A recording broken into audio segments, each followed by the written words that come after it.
오늘 우리에게 주신 하나님의 말씀 보도록 하겠습니다. 오늘 우리에게 주신 하나님의 말씀은 마태복음 14장 22절부터 33절까지 말씀입니다. 마태복음 14장 22절로 33절까지 말씀입니다. 귀하신 하나님의 말씀 받들어서 읽도록 하겠습니다. 예수께서 즉시 제자들을 재촉하사 자기가 무리를 보내는 동안에 배를 타고 앞서 건너편으로 가게 하시고 무리를 보내신 후에 기도하러 따러 산에 올라가시니라. 저물매 거기 혼자 계시더니 배가 이미 육지에서 술이나 떠나서 바람이 거스름으로 물결로 말미암아 고난을 당하더라. 밤 사경에 예수께서 바다 위로 걸어서 제자들에게 오시니 제자들이 그가 바다 위로 걸어오심을 보고 놀라 유령이라 하며 무서워하여 소리 지르거늘 예수께서 즉시 이르시되 안심하라 나니 두려워하지 말라. 베드로가 대답하여 이르되 주여 만일 주님이시거든 나를 명하사 물 위로 오라 하소서 하니 오라 하시니 베드로가 배에서 내려 물 위로 걸어서 예수께로 가되 바람을 보고 무서워 빠져가는지라. 소리질러 이르되 주여 나를 구원하소서 하니 예수께서 즉시 손을 내밀어 그를 붙잡으시며 이르시되 믿음이 작은 자여 왜 의심하느냐 하시고 배에 함께 오름에 바람이 그치는지라. 배에 있는 사람들이 예수께 절하며 이르되 진실로 하나님의 아들이로소이다 하더라. 아멘. 이 말씀은 살아계신 하나님의 말씀입니다.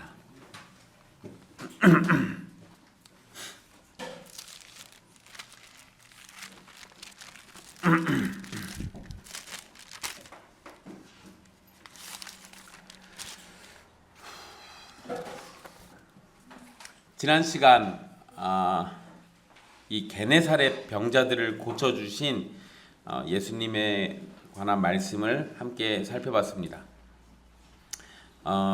예수님께서 병자들을 고쳐주실 때 차별 없이 사람들을 고쳐주셨습니다. 그들의 믿음을 보시고 고쳐주시는 것도 아니었고 그냥 긍휼히 여겨야 할 자들을 긍휼히 여겨주셨던 겁니다.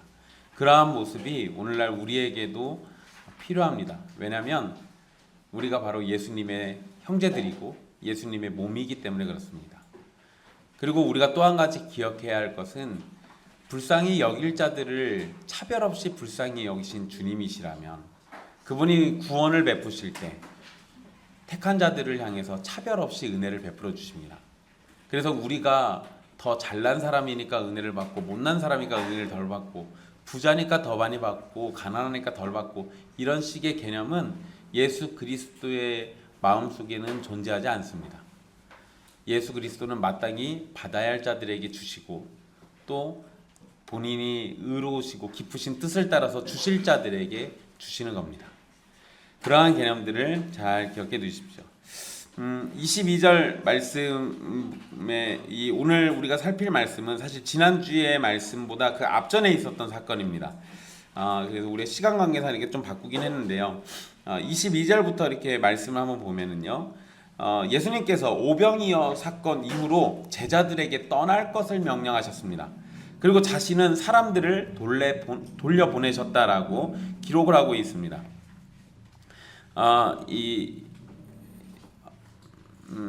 예수님이 제자들에게 배를 타고 건너편으로 가게 하시고 혼자 남으셨는데 마태복음에서는 단지 무리를 보내는 것만 기록하고 있습니다. 그러니까 왜 갑자기 이 무리를 보내는 걸 예수님이 왜 하셨는지 약간 좀 모양새가 이상하지 않습니까? 보통 이런 거라면 예수님이 제자들이 있으니까 제자들 시키면 되잖아요. 무리들 좀 돌려보내. 그러고 나서 제자들이 다 돌려보내고 나면 그러고 예수님이 같이 가시면 되는 거였거든요. 그런데 그렇게 하시지 않았어요. 예수님께서 무리를 보내는 일에 제자들을 빼고 하신 것은 이 무리들의 선동에 제자들이 나쁜 영향을 받지 않도록 보호하시려고 그랬던 겁니다. 이와 관련해 가지고 우리가 병행구절인 요한복음 6장 14절에서 15절 말씀을 좀 봐야 하는데요. 그 말씀에 보면 오병이어 기적을 경험한 사람들이 예수님을 향해서 모세를 통해 예언된 그 선지자라고 이렇게 부르면서 예수님을 억지로 붙잡아 임금으로 삼으려고 했습니다. 뭘로 삼으려고 했다고요? 임금으로 삼으려고 했어요. 왜 그랬을까요? 그쵸, 밥 주니까. 먹을 거 주니까. 먹을 거 주니까. 근데 여러분 이게 이렇게 되면은요 무슨 문제가 생기냐? 먹을 걸 안 주면 그죠? 먹을 걸 안 주면 잘라내겠죠. 그러니까 임금으로 갖다 데려다 놓는데 그분이 임금이시니까 임금으로 데려다 놓는 게 아니라 우리한테 먹을 것 주니까 데려다 놓으려고 그랬던 거예요. 이렇게 돼버리면 먹을 걸 안 주시고 책망하시면 바로 내쫓아 버리죠. 그러니까 사람들의 의도가 불순했던 겁니다. 기적을 경험하고 예수님을 약속된 바로 그 선지자라고 생각하는 것까지는 정말 좋았는데 사람들은 억지로 예수님을 임금으로 삼으려고 했습니다. 사람들이 강제로 메시아로 삼아야 하는 것이 아니라 메시아이심을 믿고 예수님을 따르려고 했어야 하는 게 맞아요. 그런데 사람들은 자기 생각대로 예수님을 대하려고 했던 겁니다. 그래서 예수님은 이 무리들을 다 돌려보내셨던 거예요. 사실 인기 끌기에는 오병이어 사건만한 게 없습니다. 최소 10,000명에서 20,000명을 먹이셨잖아요. 일단 내가 먹을 것도 풀었으니 여기서 내가 한마디만 하면 얘네들 다 내 편이에요. 그런데 예수님은 오히려 그 사람들을 다 흩어버리십니다. 싹 다 돌려보내세요. 여기서 우리가 알 수 있는 건 예수님을 믿는데 우리의 생각과 우리들이 원하는 바대로 우리들이 원하는 의도를 가지고 믿는 것은 중요한 게 아니에요. 그건 하나님이 용납하시는 게 아닙니다. 우리가 예수님을 믿는다라고 할 때는 하나님의 뜻대로 믿는 것이 중요한 겁니다. 자, 예수님이 무리를 보내신 후에 하셨던 일이 뭐냐면 기도하시는 겁니다. 그게 23절에 언급되어 있는데요. 사람들을 돌려보내고 혼자 계셨던 주된 이유 중에 하나가 바로 이 기도하기 위함이었어요. 근데 여러분 이것도 또 모양새가 웃기죠. 지금 여러분들 우리나라가 대선 기간이어가지고 대선 후보들이 막 돌아다니면서 유세하잖아요. 지금 어저께 김문수 씨 여기 전주 왔었어요. 한옥마을에. 그리고 그저께는 이재명 씨 왔다 가고. 그러니까 그렇게 대단한 인물들이 와가지고 이야기하면 사람들이 많이 몰려들겠죠. 그러니까 어마어마하게 많은 사람들이 몰려들었는데 갑자기 그 사람들 싹 다 돌려보내고 나는 혼자 조용히 기도하겠습니다 그러면. 그러니까 모양새가 이상하잖아요. 지금 사람들이 몰려들었을 때 물 들어왔으니까 너 저어야지. 근데 예수님은 바로 그때 기도하세요. 그 사람들을 다 물리치고 그들의 이상한 말들을 다 물리치고 그들이 무한정으로 칭송하는 얘기 다 물리치시고 하나님과 개인적인 시간을 보내는 겁니다. 예수님은 기도하기 위해 산에 올라가셨고 저녁 늦은 시간까지 혼자 계시면서 하나님 아버지와 은밀하게 긴밀한 시간을 보내셨어요. 이게 하나님을 섬기는 사람들의 기본적인 모습인 겁니다. 자, 여기에서 여러분 시간대를 좀 생각을 해야 하는데요. 지금 이게 오병이어가 일어났던 그 사건과 이어지는 시간입니다. 계속 그 이어지는 시간인데요. 오병이어 사건이 언제 일어났죠? 뭐 먹을 때? 저녁밥 먹을 때였어요. 그러니까 저녁 식사 시간대에 오병이어 사건이 벌어졌는데 여기에서는 또 저녁이라고 표현하거든요. 그래서 여러분 그 23절에 기도하러 따로 산에 올라가시니라 저물매 거기 혼자 계시더니 여기서 저물었다라고 그러니까 해가 저물었다는 얘기잖아요. 근데 이 해가 저물었다는 얘기는 아까 저녁이었어요. 그러니까 지금 이거는 아까보다 더 늦은 시간이어야 돼요. 그죠? 그러니까 이 더 훨씬 늦은 시간입니다. 자, 이 상황에서 제자들이 탄 배는 육지에서 상당히 멀리 떨어진 곳에 위치하게 됩니다. 그래서 그냥 우리 24절에는 육지에서 수리를 떠나 이렇게 돼 있어요. 그러니까 마태복음에서는 정확한 거리를 얘기하지 않았습니다. 그런데 요한복음 6장 19절에는 10여리쯤이라고 번역을 해놨는데 원문에는 25에서 30 스타디온이라고 이렇게 기록해 놨습니다. 이게 어느 정도 되냐면 약 5km에서 6km 정도예요. 그러니까 우리 번역이 얼추 맞는 겁니다. 10여리쯤 떨어졌다는 것이 얼추 맞는 얘기예요. 그쵸? 4km에서 5km 떨어졌으니까 이게 또 여러분 배 위, 물 위잖아요. 물 위에서 이 정도니까 꽤 멀리 떨어진 거예요. 그런데 제자들이 탄 배가 육지에서 5, 6km 정도 떨어져 있는 것은 이 사람들이 이 길로 가려고 이렇게 간 게 아니에요. 이 길로 가려고 했던 게 아닙니다. 이게 아니라 바람에 떠밀려 가지고 여기까지 간 거예요. 그러니까 자기들이 여기까지 가고 싶은 생각이 없었습니다. 근데 배를 타가지고 예수님 먼저 가라고 그러니까 갔는데, 원래대로 하면은요, 항로를 보면 이 갈릴리 바다가 이렇게 있으면 이 위쪽으로 이렇게 해변가를 타고 그냥 가면 돼요. 근데 이 사람들이 둥둥 떠밀려 내려온 거예요. 그래서 원래 가려고 했던 곳을 지나쳐 버립니다. 어쨌든 이렇게 돼서 떠밀려 온 겁니다. 그 거스름으로라고 이렇게 번역된 단어가 있습니다. 24절에 바람이 거스름으로 할 때 그 거스름으로라고 번역된 표현은 반대로라는 의미예요. 그러니까 배가 나아가는 방향 반대로 바람이 불어버려 가지고 배가 원하는 방향으로 나아가지 못하고 위험에 빠진 상황을 의미하는 겁니다. 예수님께서는 제자들을 반대편으로 가라고 명령하셨는데 바람이 제자들의 앞길을 막고 있었습니다. 지금 제자들에게 예수님이 명령하신 일은 잊히고 바람 때문에 죽게 된 일에 집중하게 되었을 겁니다. 자, 다시 여러분, 예수님이 명령하셨어요. 건너편으로 가라. 그러니까 이제 어떻게 하면 돼요? 건너편으로 갔어야 하는 거예요. 그런데 바람 때문에 정신없다 보니까 건너편으로 가는 건 잊어버리고 지금은 살아남는 게 중요한 거예요. 지금은. 그런데 여러분, 살아남는 것보다 예수님이 하신 말씀이 더 중요해요. 제자들은 이런 상황을 통해서 그걸 배워가는 겁니다. 우리도 그럴 겁니다. 살아남는 것보다 하나님을 섬기는 것, 하나님의 말씀을 따르는 것, 이것이 훨씬 더 중요한데 우리는 곧장 그렇게 하진 않습니다. 그런데 우리는 점점 살아남는 것 또는 사는 것보다 하나님의 말씀을 지키는 것이 훨씬 중요하다는 것을 우리의 삶을 통해서 계속 배우게 됩니다. 그럴 때 배운 것을 따라서 순종하느냐 순종하지 않느냐, 배운 대로 내가 세상을 포기하고 하나님을 쫓느냐 쫓지 않느냐, 이런 차이가 있는 겁니다. 자, 25절의 기록을 보면 밤 사경에 예수님께서 바다 위로 걸어서 제자들에게 오셨습니다. 자, 여러분, 여기에서 사경이란 말은 기본적으로 파수꾼이 초소에서 보초를 서는 것을 기준으로 하는 겁니다.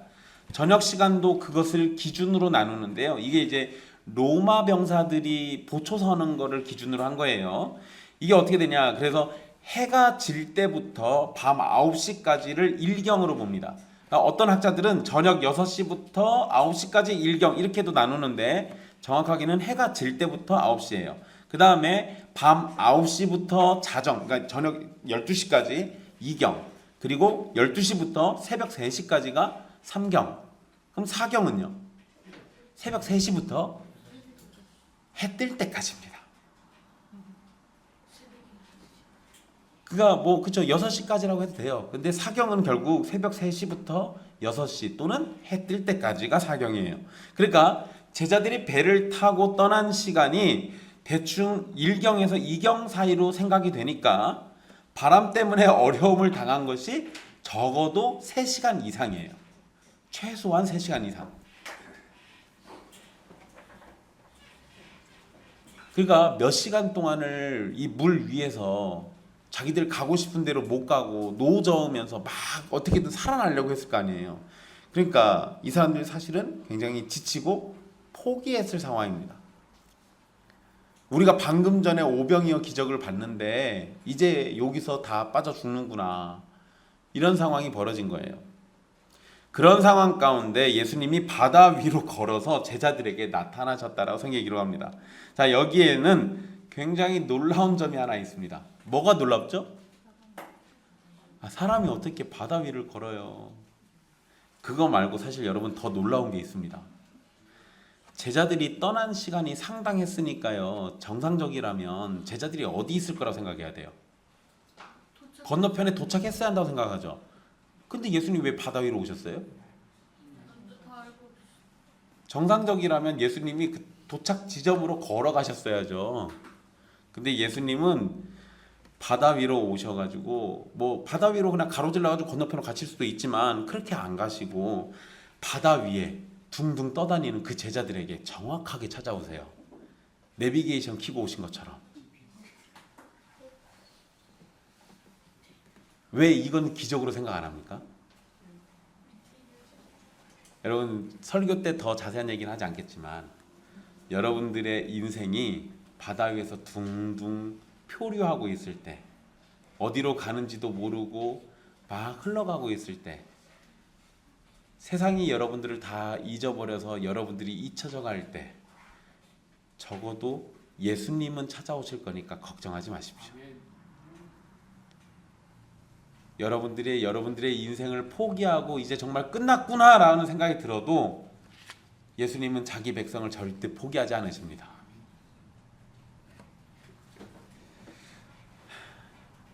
제자들에게 곧장 찾아오신 것도 사실 놀라운 일이지만 아까 얘기하신 것처럼 정말 놀라운 건 사람이 어떻게 물 위를 걸어요. 이게 진짜 대단한 일이지. 자, 어쨌든 제자들은 공경에 처했고 어쩌면 이제 죽을지도 모르는 상황이었습니다. 그런 상황 가운데 예수님이 물 위를 걸어오고 있었어요. 그거를 제자들이 봤습니다. 그런데 제자들의 반응은 예수님을 보고 놀랐다라고 기록하고 있습니다. 그리고 26절에 여러분 이 그 바다 위로 걸어오심을 보고 놀라라고 이렇게 돼 있을 때 이게 그냥 아이고 놀래라 이게 아니고요. 이 단어가 괴로워하다, 뒤흔들다, 요동치게 하다라는 의미가 있어요. 그러니까 단순히 깜짝 놀래가지고 아이고 깜짝이야가 아니라 물 위로 걸어오신 예수님을 보고 두려움과 공포에 빠진 겁니다. 그래서 예수님을 보고 제자들이 예수님이라고 안 하고 또는 주님이라고 안 하고 유령이다라고 소리쳤던 거예요. 제자들이 유령이라고 외쳤던 것은 유대인들에게 바다는 유령이 사는 장소입니다. 귀신이 사는 곳이 바다예요. 그래서 파도가 치는 상황에서 예수님을 봤을 때 이게 예수님이 아니라 유령이라고 생각했던 겁니다. 뭐 얼마든지 이럴 수 있죠. 네.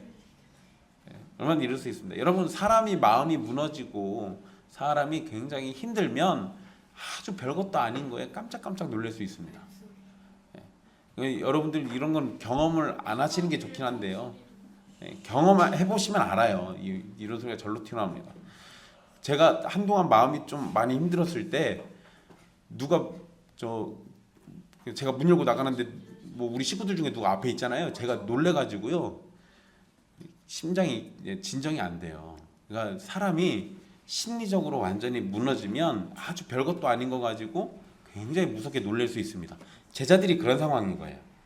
자, 사실 예수님께서 제자들을 찾아오신 것은 파도와 싸우면서 죽음의 공포를 느끼고 있을 제자들을 구해 주시려고 오신 거예요.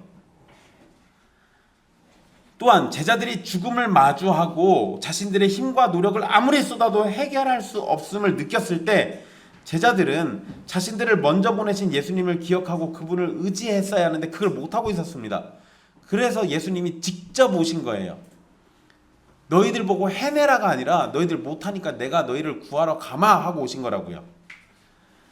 자신들과 함께 하셨고 능력을 보여주셨고 자신들을 아끼시는 예수님을 생각하고 그분께서 구해주시기를 바라고 있었어야 마땅했을 겁니다. 하지만 제자들은 예수님을 전혀 생각하지 못하고 있었음이 분명합니다.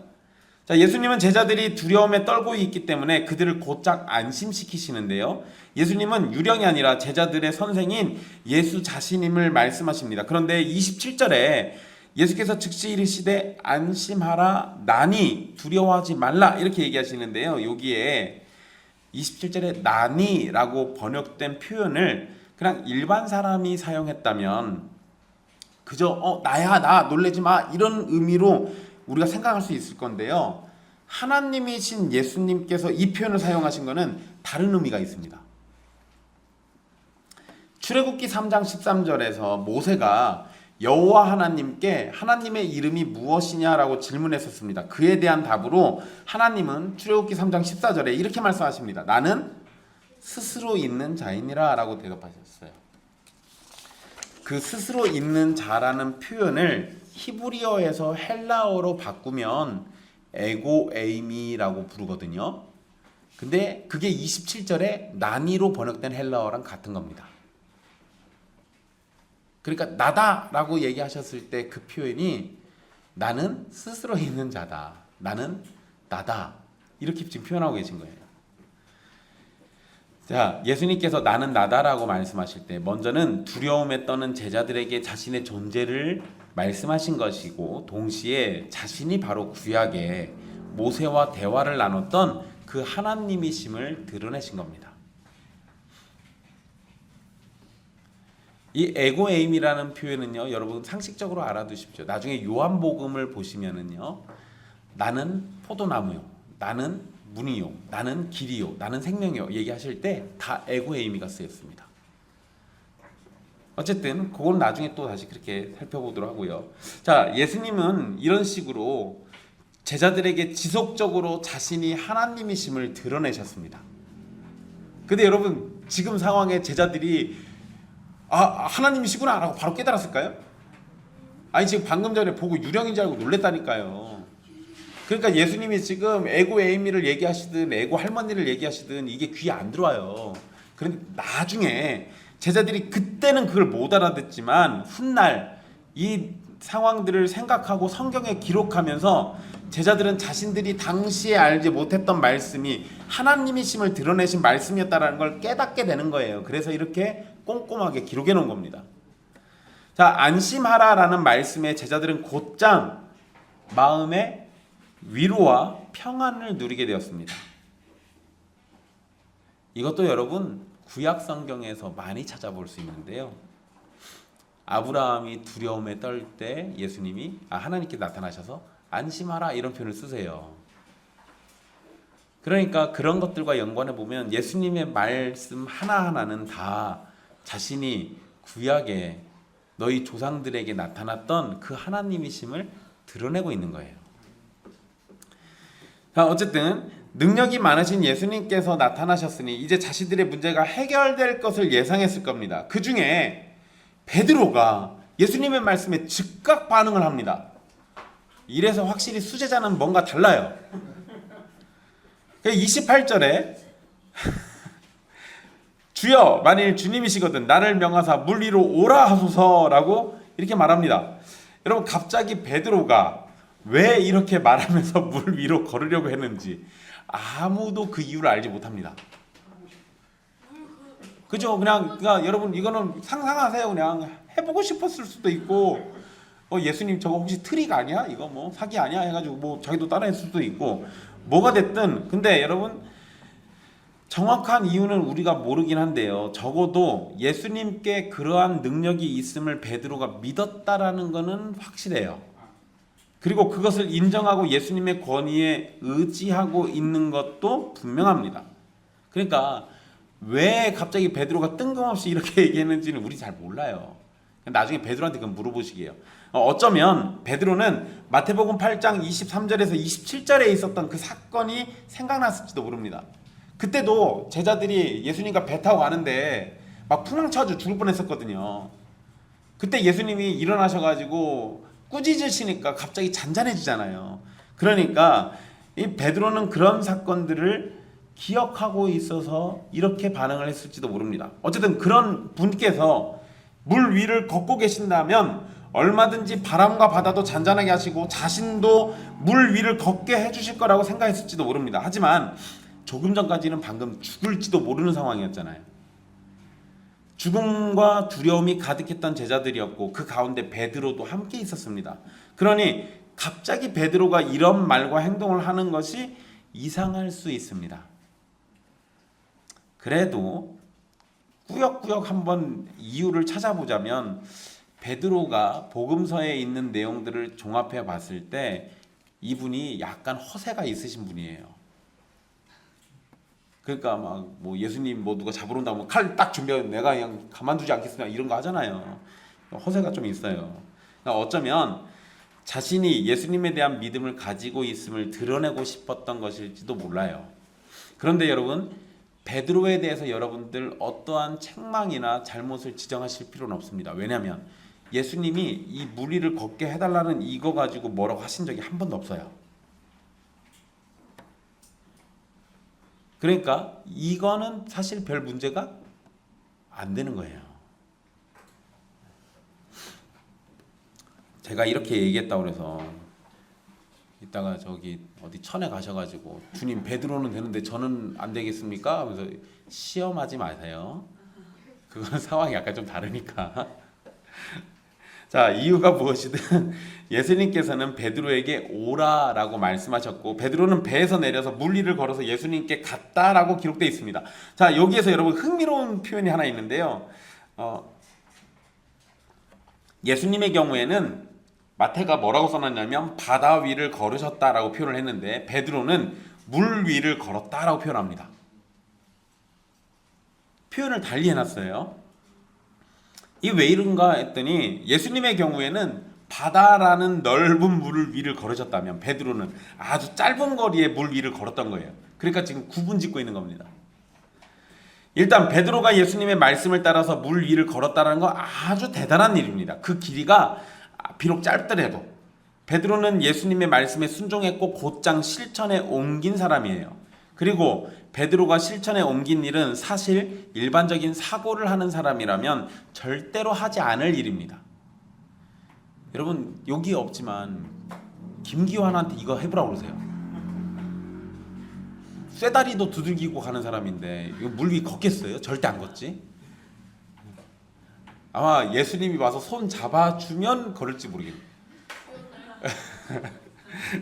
어쨌든 이 베드로는 어쨌든 정말 대단한 사람인 건 맞아요. 그런데 사람이 물 위를 걷는다는 건 사실 말이 되지 않거든요. 하지만 베드로는 바다 위를 걷고 계신 예수님을 발견했고 그분의 능력을 의지해서 자신도 물 위를 걸었습니다. 자, 성경에서 물 위를 걸은 사람에 관한 이야기는 지금까지 한 번도 없었습니다. 예수님을 제외한다면 베드로가 유일한 존재예요. 예수님 이후로는, 지금 이 사건 이후로는요, 또 없잖아요. 그러잖아요. 베드로는 기네스북에 올라가야 돼요. 유일한 존재예요.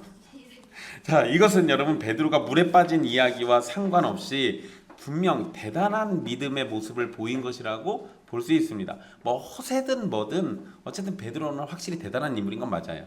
그런데 베드로는 믿음의 능력을 경험했는데 근데 문제는 그게 오래가지 못했다라는 겁니다. 바람을 보고 무서워서 물에 가라앉게 되었다라고 30절에 기록하고 있습니다. 자, 물에 빠지는 상황에서 베드로는 예수님을 향해서 뭐라고 외칩니까?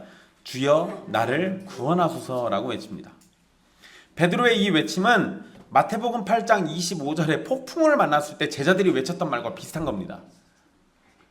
눈앞에 예수님이 계셨기 때문에 베드로는 예수님께 구원해 주시기를 간절히 바라고 있습니다.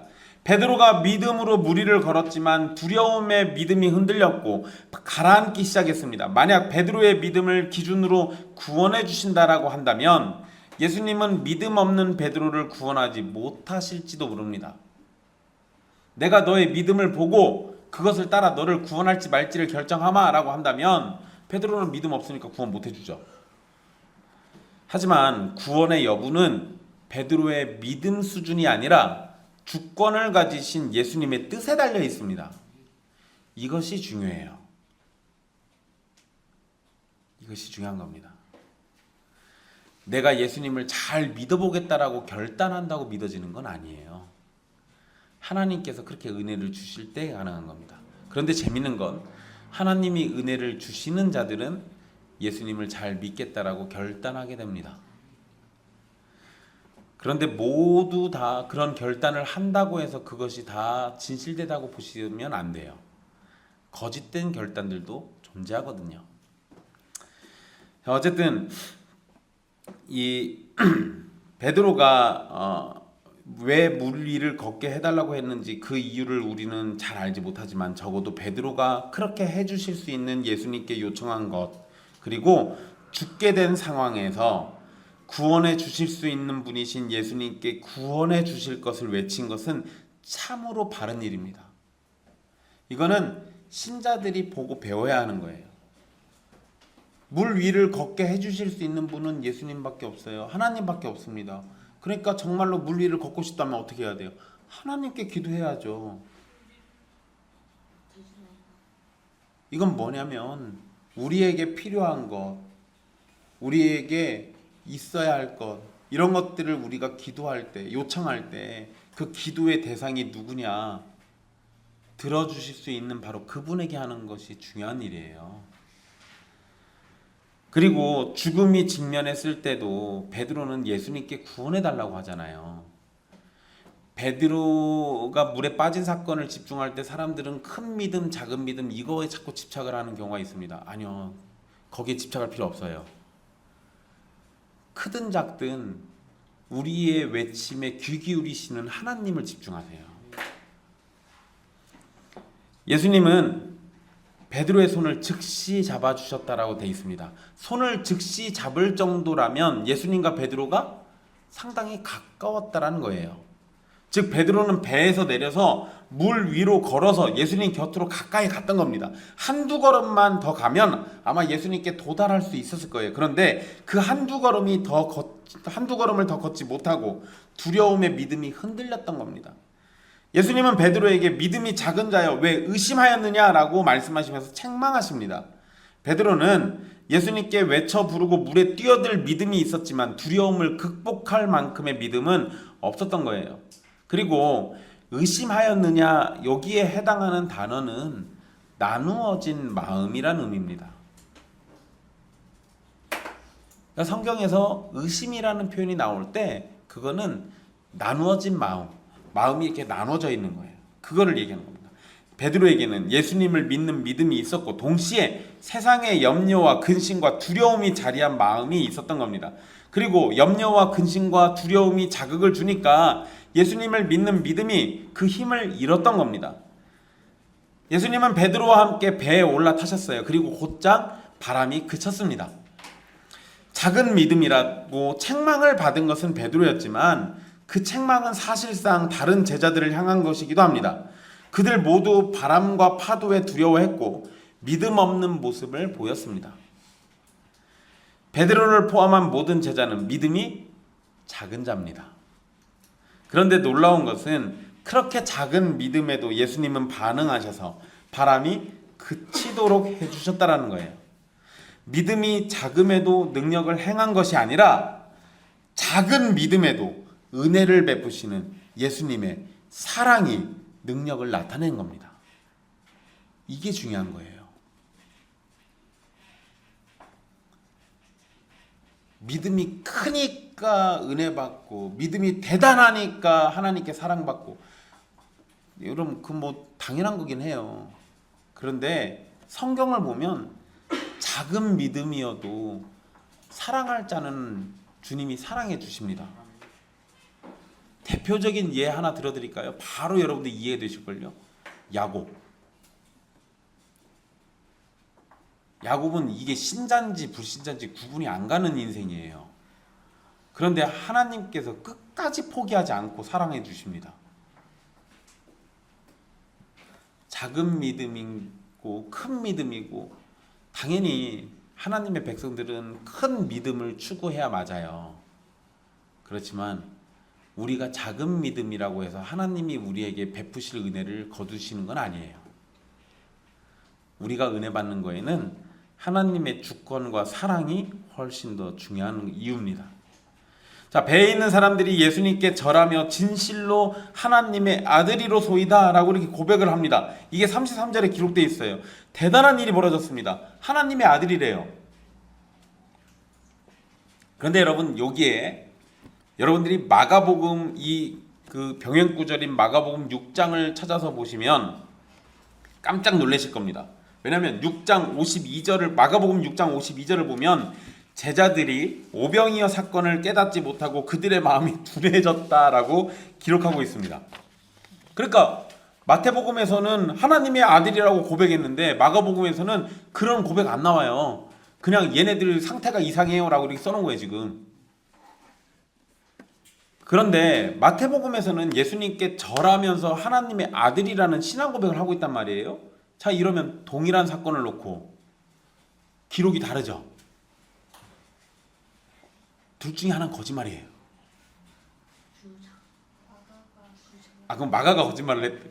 잠깐만, 성경은 1.1획도 오류가 없어요.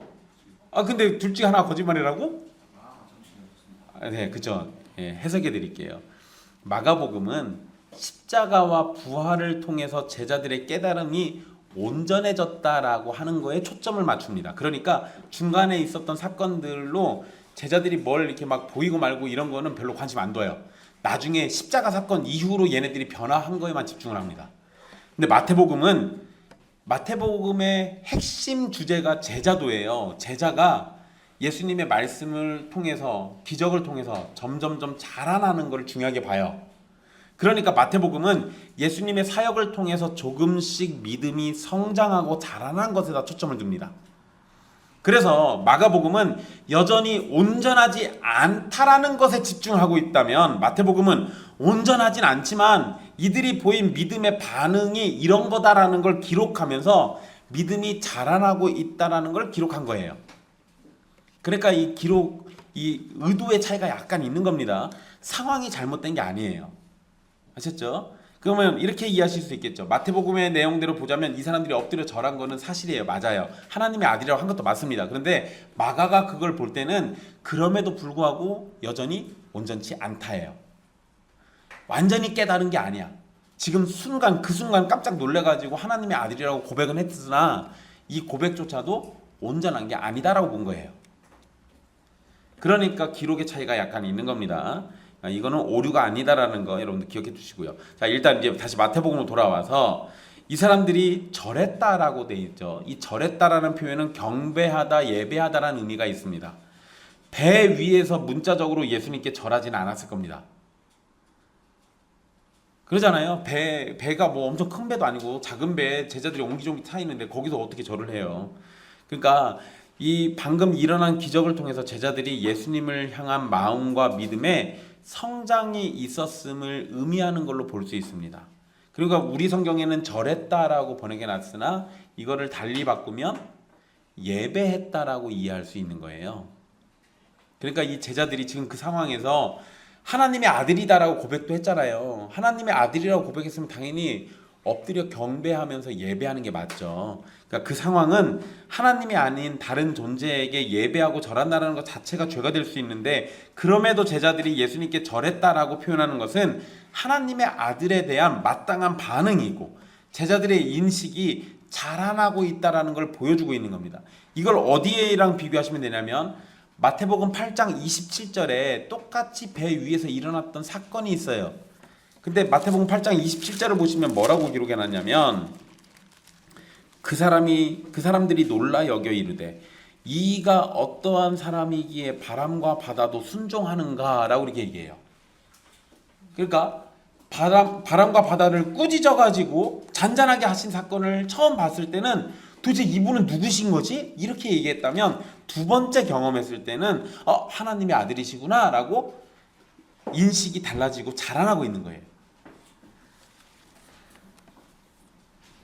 자, 이들이 하나님의 아들이라고 고백한 것은 매우 큰 신앙 고백입니다. 물론 제자들이 완전히 이해하고 한 고백은 아닐 거예요. 왜냐하면 이런 고백을 하고도 제자들은 계속해서 깨달음이 부족해서 책망받기 때문입니다.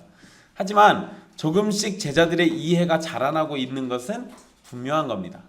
그리고 여러분 저는 성경에 이렇게 기록해 주신 걸 너무 감사히 생각합니다. 제자들이 너무 완벽해 봐요. 인간미가 떨어지잖아요. 뭔가 이렇게 좀 모난 것도 있고 잘 못하는 것도 있고 그래야 우리도 좀 안심되죠. 네, 그쵸? 내 모습 보는 것 같고 그래 나도 좀 걸려 넘어지고 자빠지기도 하고 뒤로 가기도 하지만 다시 일어서서 가면 되지. 하나님이 그들도 버리지 않으셨어. 나도 버리지 않으실 거야. 이런 믿음으로 생각하시면 돼요. 자, 이 제자들은 오병이어의 사건을 기적을 경험하고 곧장 죽음의 위험에서 구원받는 기적을 경험했습니다. 예수님이 참 하나님이심을 온전히 믿지는 못한다고 할지라도 그들은 조금씩 예수님을 향한 믿음의 성장이 있는 겁니다. 오병이어 사건은 예수님께서 하나님이심을 드러내신 사건입니다. 하지만 사람들은 예수님을 온전히 하나님으로 믿지 못했습니다. 그분이 메시아이실지도 모른다라고 어렴풋이 깨달아가고 있지만 여전히 예수님에 대한 믿음이 온전하지 못했습니다. 그러는 가운데 예수님은 하나님의 아들이신 자신의 정체를 다시 드러내시고 제자들에게 보여주신 겁니다. 예수님께서 오병이어 사건을 보여주실 때 어떤 사람들은 예수님이 단지 능력이 많은 선지자거나 하나님의 대리자 정도라고 생각했을지도 모릅니다. 하지만 예수님은 참 하나님이신 거예요. 시편 65편 7절, 또 89편 9절, 107편 29절 말씀에서 하나님이 바다와 바람을 다스리시는 분이심을 노래합니다. 그리고 예수님이 친히 그러한 모습을 보여주셨어요. 예수님은 직접 물 위를 걸으셨고 두려움에 빠진 제자들을 찾아오셨습니다. 이런 상황들을 전체적으로 놓고 봤을 때 이분이야말로 정말 참 하나님이신 거예요. 그리고 아까 잠깐 언급해 드렸는데 나는 스스로 있는 자라는 의미의 표현을 사용하시면서 자신이 참 하나님이심을 선언했습니다. 적은 양의 빵과 물고기로 수천 수만 명의 사람을 먹이시는 능력의 예수님께서 자연 만물도 지배하고 다스리십니다. 이 사건은 분명 하나님이신 예수 그리스도를 보여주는 겁니다. 그리고 제자들이 온전히 깨닫고 한 고백은 아닐지라도 그들이 진실로 하나님의 아들이로소이다 라고 고백한 것은 예수님에 대한 올바른 고백입니다. 여러분들의 삶에 폭풍이 몰아치고 고난과 핍박과 괴로움과 두려움이 몰려올 때 우리를 삼키려는 그 문제를 볼 것인가, 아니면 그 모든 것 위에 계신 하나님의 아들 우리의 예수 그리스도를 볼 것인가를 생각해 보십시오. 우리가 의지하고 믿어야 할 존재가 누구인지 분명히 깨달아야 합니다. 예수님이 먼저 제자들을 보내고 홀로 시간을 보내신 것에는 하나님 아버지와 개인적인 시간을 갖기 위함도 있지만 동시에 제자들을 의도적으로 시험의 자리로 보내기 위함도 있는 겁니다. 예수님은 제자들에게 시련을 허용하고 믿음의 훈련을 하셨습니다. 결과는 이스라엘이 광야에서 실패를 계속했던 것처럼 제자들도 실패했습니다. 베드로의 모습처럼 제자들은 여전히 믿음이 작은 자입니다. 하지만 작은 믿음으로 책망을 받았지만 그들의 작은 믿음에 예수님은 반응하셨고 크신 하나님의 능력을 보여주셨습니다. 예수님께서는 작은 믿음의 제자들을 외면하지 않으셨고 그들을 구원해 주셨습니다. 그리고 그들이 예수님을 하나님의 아들이라고 고백하는 수준까지 자라도록 하셨어요. 제자들이 마주한 폭풍은 이처럼 그들을 성장시키시는 연단의 도구였습니다. 물론 제자들은 죽음을 직면하고 예수님을 유령으로 착각할 만큼 두려웠습니다. 하지만 죽음에 이르는 어려움과 역경일지라도 결국 그들이 예수님을 깨달아가도록 이끌어 주셨습니다. 우리는 우리의 삶에 역경이 찾아올 때 그것을 저주나 재앙으로만 생각하는 경향이 있습니다. 때로는 우리가 죄를 지은 결과로 여기고 낭망할 때도 있습니다. 하지만 우리를 사랑하시는 예수님이 우리를 버리시는 일은 없습니다. 제자들을 사랑하시면서도 폭풍으로 가도록 명령하신 예수님은 그들이 정말로 예수님을 필요로 할 때 사랑과 능력으로 함께 하셨습니다. 비록 우리의 믿음이 바다를 덮고 산을 무너뜨릴 정도가 되지 못하더라도 작은 믿음으로 초라한 손을 내밀면서 주여 나를 구원하소서라고 외치면 예수님께서 은혜 주실 거예요. 그렇게 외치면서 예수님을 의지해야 하는 겁니다. 택함받은 성도에게 찾아오는 시련은 믿음을 확인하고 믿음의 성장을 가져옵니다. 그리고 우리를 사랑하시는 예수 그리스도를 경험하도록 이끌어줍니다. 우리가 모든 일상에서 예수 그리스도를 철저하게 의지할 때 우리는 베드로가 물 위를 걷는 기적에 동참했던 것처럼 한 걸음씩 예수 그리스도와 함께 걷게 될 겁니다. 때로 우리는 베드로처럼 다가오는 파도와 바람에 두려워서 예수님을 바라보지 못하고 실패할지도 모릅니다. 하지만 곧장 우리의 눈을 예수님께 돌려서 자신을 구원해 주기를 기도해야 합니다. 근데 여러분 여기서 핵심은요, 베드로가 예수님만 쳐다보고 있었어야 하는데 파도를 쳐다봤던 게 문제가 아니에요. 육신의 눈으로 예수님 안 보고 파도 쳐다봐서 물에 빠졌다라고 얘기하시는 분들 많거든요. 그게 중요한 게 아니라 마음이 나눠졌다니까요. 그게 문제라고요. 그러니까 파도와 바람 때문에 두려워서 예수님을 의지하지 못하는 것을 염려하십시오. 여러분들을 눈을 돌려서 예수님을 쳐다보고 구원해 주시기를 기도하라고 하는 것은 육신의 눈만 쳐다보라는 게 아니라 여러분들의 마음을 예수님께 향하라고 얘기하는 겁니다. 우리는 우리의 연약함을 인정하고 우리의 허망함을 깨달아야 합니다. 그리고 작은 믿음으로 여전히 보잘것없는 모습을 보이는 우리를 사랑하시는 예수 그리스도를 깨달아야 합니다. 우리가 눈을 들어 예수 그리스도를 바라보고 오직 주님만을 의지할 때 우리는 불가능해 보이는 상황도 이겨낼 수 있고 환경과 상황에서 무너진다 하더라도 우리를 끝까지 붙들고 천국으로 이끄시는 주님의 손길을 누릴 수 있습니다. 너무도 거대한 일들로 우리가 감당하지 못하는 압박감을 당할지도 모릅니다. 세상 모든 것이 나를 외면하고 모든 사람이 나를 미워하고 모든 일이 무너질 것 같은 때 그런 일들이 찾아올지도 몰라요. 하지만 그럴 때 불안한 우리의 마음을 진정시키고 평안을 찾게 하실 분은 오직 예수 그리스도밖에 없습니다. 우리는 패배를 경험하고 두려움에 지배될 수도 있습니다. 하지만 예수 그리스도 안에서 우리의 두려움은 용기로 변할 거고 우리의 패배는 예수 그리스도의 승리로 잊혀질 겁니다. 언제나 우리에게 먼저 오셔서 나니 두려워하지 말라라고 말씀해 주시는 예수 그리스도를 믿고 의지하십시오. 사랑하는 형제 자매 여러분, 22절에 앞서 건너편으로 가게 하시고 라는 표현은 제자들을 먼저 보내고 예수님께서 뒤쫓아 가실 것을 암시하고 있습니다. 그래서 제자들이 있는 장소로 예수님이 곧장 찾아오신 거예요. 작은 믿음으로 베드로는 책망받았지만 여전히 그를 도우시고 자비와 은혜를 베풀어 주십니다. 우리의 삶을 다스리시는 하나님의 아들이신 예수 그리스도께서 하나님의 권세를 가지신 것을 감사하십시오. 왜냐하면 그분은 어려움에 처한 여러분을 찾아오실 것이고 작은 믿음으로 책망하실지는 몰라도 우리를 구원하시는 일을 절대 외면하지 않으시기 때문입니다. 우리에게 찾아오는 시련은 예수 그리스도 안에서 연단과 성장의 기회임을 믿고 예수 그리스도를 바라보며 의지해야 합니다. 때로는 그리스도께서 명령하시는 일에는 바람과 파도가 우리를 기다리고 있을 수도 있습니다. 하지만 그럼에도 끝까지 순종하고 충성스럽게 명령을 따르는 것이 우리의 자세입니다. 그리고 바람과 파도가 우리를 죽음으로 몰고 가려고 할 때 우리는 예수 그리스도의 이름에 소망을 두고 그분을 끝까지 의지하며 우리를 구원해 주시기를 바라야 합니다. 그리고 그러한 일들을 겪으면서 참된 신자는 예수 그리스도를 경배해야 할 이유를 찾게 되고 하나님의 아들이신 예수 그리스도를 찬양하는 법을 배우게 될 겁니다. 마지막엔 여러분들 결국 우린 똑같이 제자들처럼 엎드려 경배하면서 하나님의 아들이심을 노래하게 될 겁니다. 예수 그리스도의 은혜를 간절히 바라십시오. 기도하겠습니다.